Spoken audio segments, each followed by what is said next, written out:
So to start, you'll want to find this Triomino starter package. It's in the Unity folder's Triomino's project subfolder. So to go ahead and download that.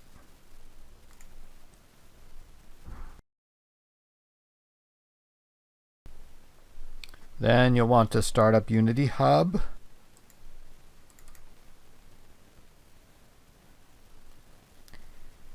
And create a new project. 2D Core. And I would call it Triominos.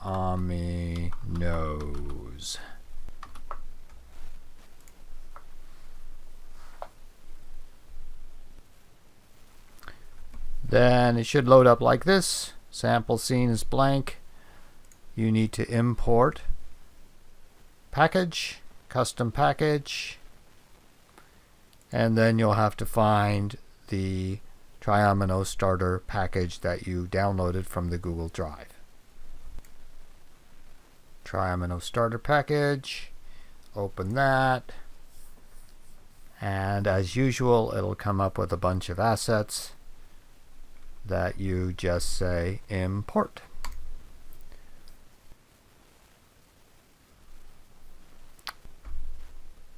Then you're ready to go. So in the project in which you have imported the asset package, open scene, should have 4 scenes that are meaningful. I'm going to use the hexagon, but you could also start with the small scene. Small triangle is what this is. Alright, and then this is what it should look like for you.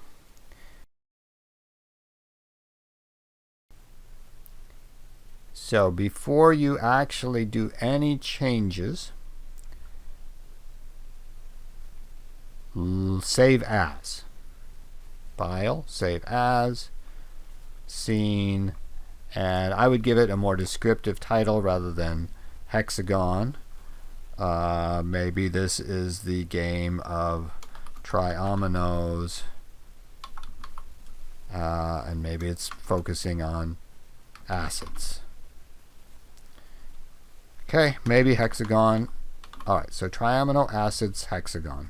Now this one that you've just made, you can mess it up, you can change everything, and you will still have a copy of the original.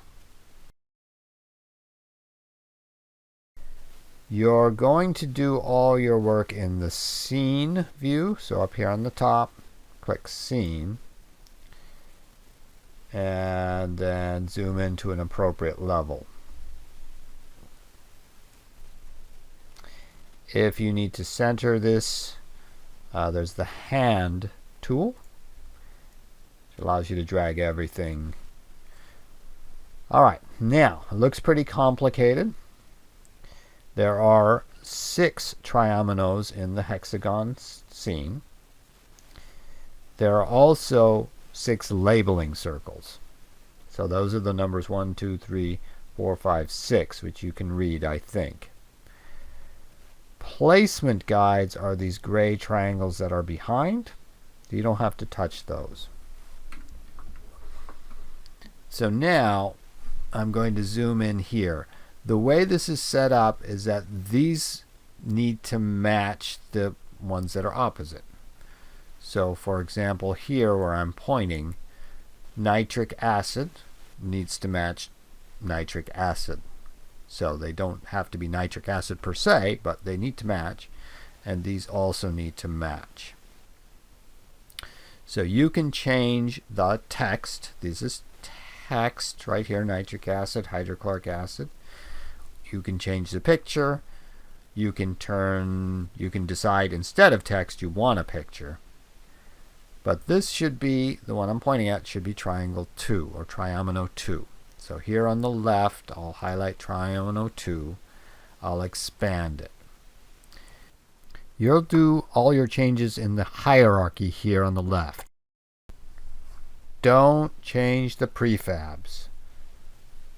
If you change a prefab, you will change every one of the Triominos. You don't want to do that. Alright, so there are 3 collision aligners on Triomino 2. There are 3 labeled trapezoids in Triomino 2. There are 3 small triangles that are grayed out here on the left. So let's first start with that idea, because you can make these triangles active. So I've highlighted all 3. In the upper right, I will click the little box. And now the triangles are active. You can't see them yet because they're covered up by these trapezoids here. So you have a choice of trapezoids or triangles for your triomino. So let me highlight the 3 trapezoids and take them away. Again, upper right. There. So now you can see there are 3 triangles underneath. So if you want to do the pattern of triomino that has triangles instead of trapezoids, that's how you do it. I'm going to go back to the original at this point, which is triangles are hidden. So highlight them, upper right, uncheck. Trapezoids are active, highlight them on the left, box in the upper right, activate. Now, to change the text, this should look familiar to you if you've worked with the tile games. I'm going to click label trapezoid 1. I'm going to click the triangle next to it. I'm going to click the canvas triangle to expand it, and text. So you can see in the scene view, it tells me which one this is. It's nitric acid right here. So if I wanted to change the name, I could do that. Blah, blah, blah. Okay. If you need a carriage return in there, the code for that, HTML code, is BR within these triangle brackets. And now you can see it'll fit better in the square. Alright, if I didn't want text, if I wanted the image instead, you can see on the left I have a place for image. Right now the image is 100% transparent. I could click the circle with the dot and say, alright, so these are images I could put in. And let's say I wanted to put this one in. Okay.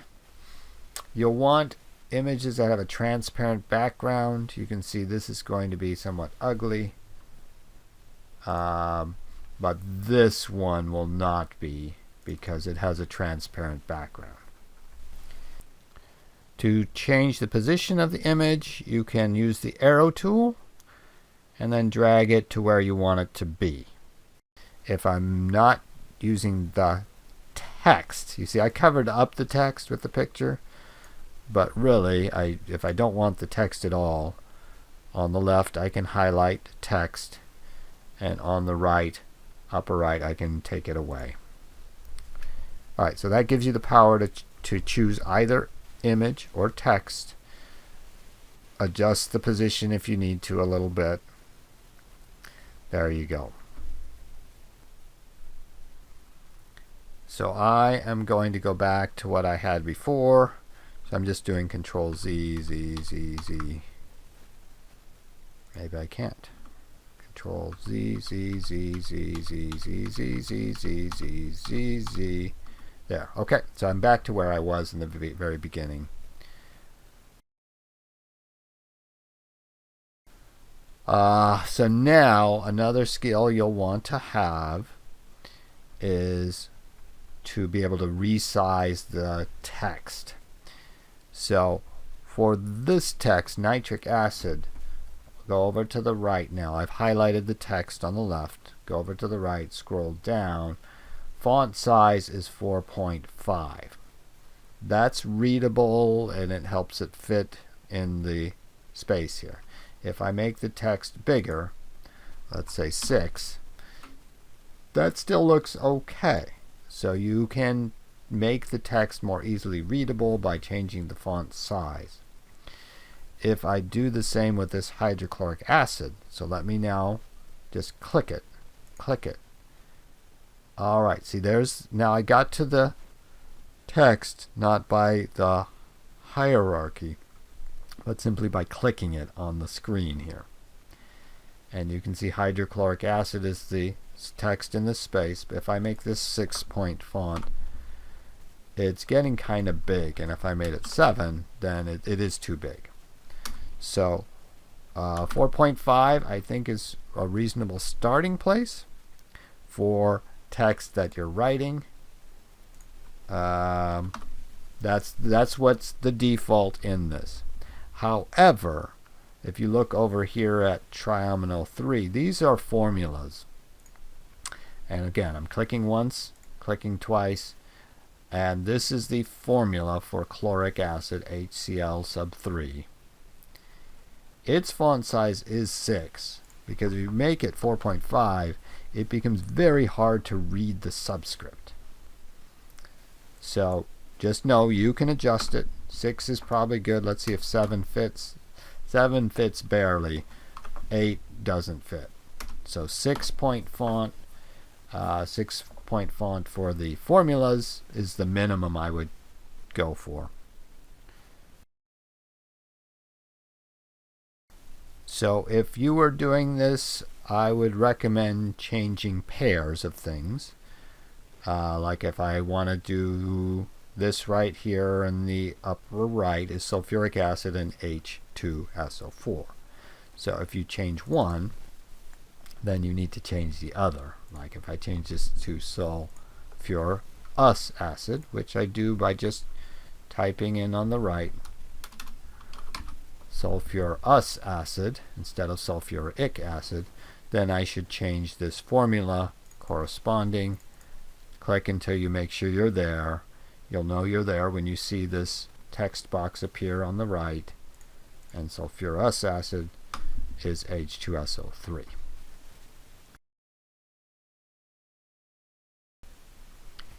Now, we're going to talk about how the computer knows whether it's matched or not. This hexagon is set up so that everything is aligned properly, so that this face that I'm pointing at here does match with this face that I'm pointing at here. And this face over on the right needs to match, or does match, with this face right here. There are little white dots. So let me try to click this little white dot here. And it should take you to what's called a collision aligner. So you can see on the upper left, I have selected collision aligner 2 on Triomino number 1. Go over to the right and scroll down, and you'll see there's an ID for this collider. It's number 2. The way the computer works is that you, or I, the creator, have given this collision aligner an ID of 2, and its mate, the one it matches with. I'm clicking that now. This is now collision aligner 3 on Triomino number 2. You see the big number is Triomino 2. This happens to be collider 3. And if you look at the ID for this collider on the lower right, you see it's also 2. So these two colliders are a match. This collider over here on the right, double click it. Well, click it until you get it, right?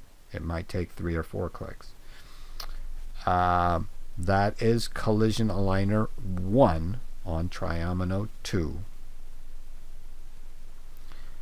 Its ID is 3, so it is not going to match with this one here, whose ID is 2. But it should match this collision aligner that's right across from it. Let's click that one, click it, and its ID is 3. So these are a match. You don't need to change any of these because the hexagon template already has the correct matches for all of these. But if you run into trouble, it may be because you changed one of these collision IDs. The ones that have no match, and this will be important when you design it to make sure that these don't have a match. So I'm clicking on this one on the far left. It doesn't have a match. Okay, but it is collision aligner 3 of Triomino number 1. If it doesn't have a match anywhere, its ID on the lower right, you can see its ID is 0. So all these collision aligners on the outside of the hexagon, I'll click another one, ID is 0. So that's how the computer works. As I said, you don't need to change any of that. And all you need to do is change the text, change the picture, and then you'll have a game of your own.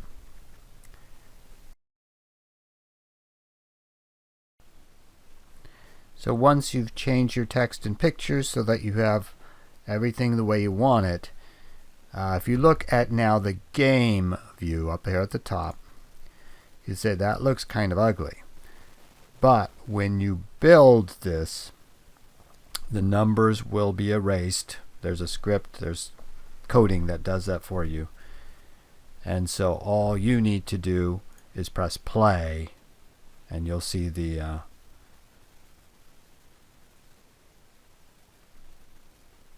there they are. The numbers 1, 2, 3, 4, 5, 6 are gone. The Triominos automatically distribute themselves, and they spin randomly so that the user always gets a little different arrangement of the Triominos. You can play it here in Unity if it plays the way you want. You should get the little green, this is sulfurous acid, there it is. If you've done it right, then when they are a match, you'll get the green line, you'll get the happy sound.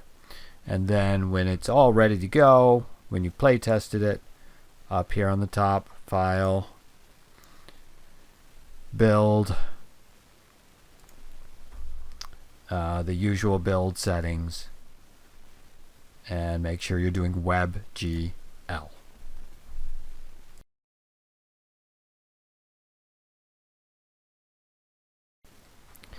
After it has loaded up WebGL settings, down here in the lower left, player settings,